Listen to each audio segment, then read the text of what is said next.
So I was talking with a close friend today about the implications of being like a climate activist, or whatever you want to say, whatever you want to call this.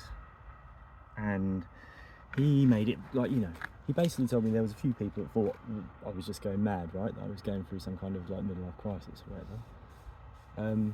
Which I think is probably, maybe realise that that's probably quite a common thing for people to assume.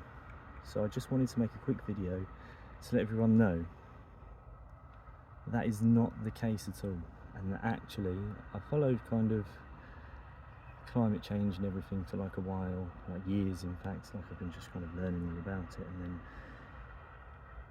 recently I started kind of digging, and it's just kind of this snowball effect happened, right?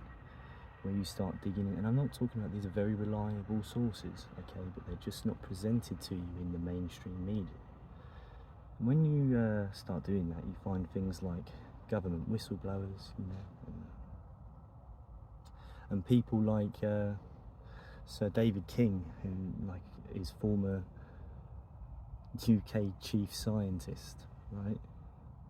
And I think it's important that we don't listen to experts and professionals as such, but that we listen to retired experts, that aren't on the government payroll, that are outside of the system and can now have a conscience.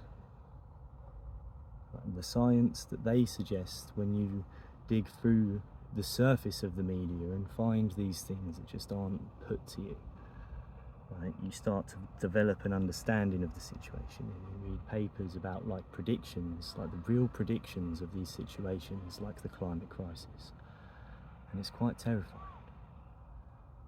And we are in a moment now, a turning point of crisis, where if we carry on as we are, we're all going to die.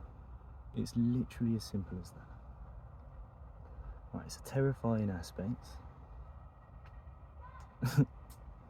But there is hope, okay? There are potential political systems that can be put in place. It's just that we need to get rid of the non-working systems that we currently have, okay? But this can't happen unless people get involved, unless people make a stand. And no one's expecting everyone in the general public to just go out there and get arrested and cause civil discourse, all right?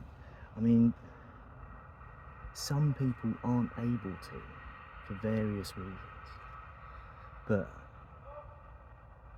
there are other things you can do. You can just spread awareness, okay, and help people to see the gravity of the situation that isn't being told to them. Right? There's where we think we are with climate change, right? And then there's where we actually are with climate change. And I'm going to be making a small series of videos to try to explain the gravity of the situation to people, so that they can learn and see, and then I'm going to tell people what they can do, all right, to help in their personal circumstances. And if you want to get involved, give me a message. I endeavour to get back to any message, all right? You just got to sift through the trolls and hate mail. But this is really important, so look out for future updates.